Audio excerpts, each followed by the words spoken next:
name is Dan Mead, and the CEO that I have the honor to present on is Alan George Lafley, better known as AG. AG grew up in Keene, New Hampshire, a small town in the south central part of the state. After earning his bachelor's degree from Hamilton College, AG began a doctoral program at the University of Virginia.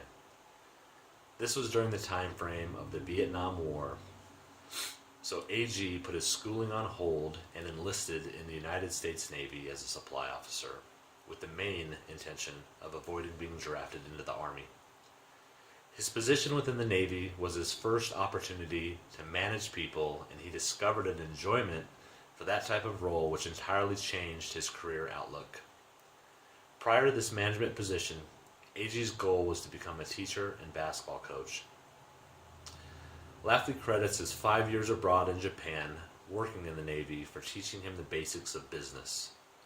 The main idea that AG learned in the Navy was that no matter how complex a business was, all businesses have a central department that is responsible for the majority of cash and profits. The key was to identify the central department and learn how to maximize its potential. After Lafley was discharged from the Navy, he decided to pursue an MBA from Harvard Business School instead of completing his doctoral program. Upon completion of his MBA from Harvard, AG began working for Procter & Gamble in 1977 at the age of 30. He was extremely ambitious and had a goal of running his own company one day. Due to being older than most of his colleagues, he thought his career advancement would be stymied at Procter & Gamble. This belief actually led him to quit twice during the 1980s, even though he was earning steady promotions. Luckily for Procter & Gamble, the current CEO, John Small, had the foresight to see that Alan Lafley had huge potential and did not want the company to lose this valuable asset that they had in him. On AG's second attempt at quitting, John Small convinced him to stay, telling AG that there was no limit on where he was going to go, even with his age considered. AG earned a reputation for being able to grow and develop people and product lines. He was in charge of the introduction of Liquid Tide and Tide with Bleach, both of which become top products for Procter & Gamble that delivered record sales and profits.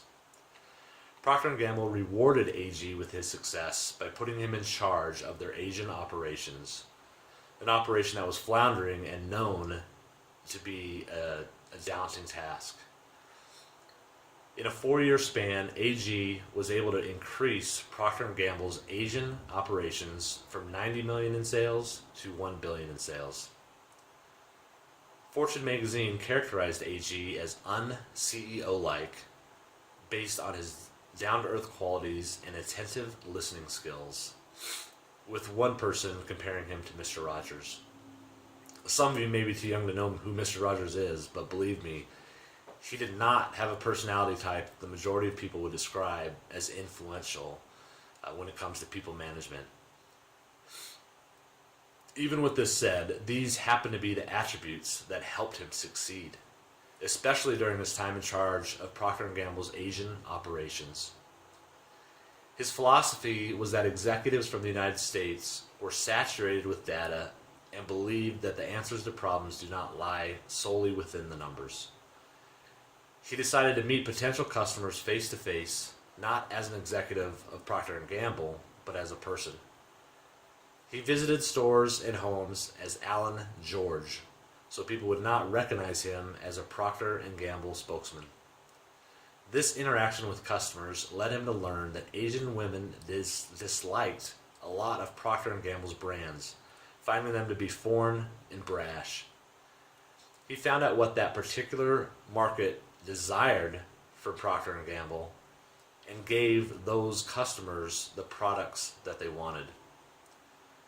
After AG's successful stint in Asia, he came back to the United States as president of North America operations and was positioned to be next up for CEO. Procter & Gamble's sales numbers had increased so drastically over the past few decades that it was becoming increasingly hard to grow at a steady rate. Once they had reached 40 billion in sales, they just to grow 1%, they had to increase by 400 million. So you can see how difficult it became to continue to grow at the percentage rate that they were in the past. The current CEO, known as being tough and aggressive, was trying to increase market share due to quick overhauls, which led to decreasing profits and even more decreasing employee morale. The board of directors knew that AG was just the person to engage the employees, which would lead to overall improvement for Procter & Gamble. AG was promoted to CEO of Procter & Gamble in 2002, a position that he prepared himself to be in. One of the main reasons behind AG's success was his forward thinking and having a plan to implement ideas even before he was in a position to do so.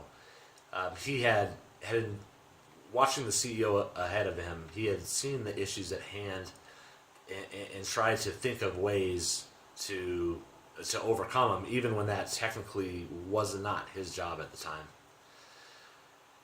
When he first took over, the majority of corporate America was focusing on developing new products and acquisitions and mergers. AG pointed Procter & Gamble in the direction of focusing on their 10 best-selling products, the core of what made Procter & Gamble become the company it is. Instead of developing entirely new products, AG promoted new and improved versions of their core product lines, changing the packaging and displays, and getting their products noticed in large retail stores. AG also used his grassroots style approach to increase customer awareness by having Procter & Gamble marketing employees hand out sample products in places like subway stations, malls, and airports. Another major change was his approach to product testing. He reduced the amount of laboratory testing and instead had the researchers conduct customer interviews while observing how the products were used. AG himself would conduct customer interviews, as Alan George, of course, in order to stay in touch with the consumer without them knowing his true inner lyings within the company. He told his marketers that we are spending too much time inside Procter & Gamble and not enough outside. His overarching philosophy was that Procter & Gamble needed to focus on the consumer. No matter how successful AG became, he always attempted to deflect success from himself onto others, or it being a group attainment. He is a giver in the truest sense. He is known for delegating responsibility and allowing people to show what they are capable of. Before reading Give and Take and listening to the other CEO presentations in this class, I had been under the assumption that most CEOs held a personality type closest to that of a taker. It's great to learn that these type of individuals become successful by building people up instead of tearing them down. The main takeaways that I've learned from AG Lafley are that ideas can come from anywhere, from the bottom lowest employee within an organization to the consumers.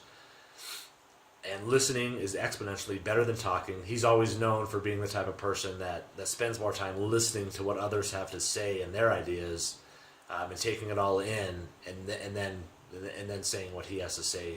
He spends way more time listening than telling other people what to do and talking. And lastly, give others an opportunity to shine. Let other people show their true abilities. Thanks for your time.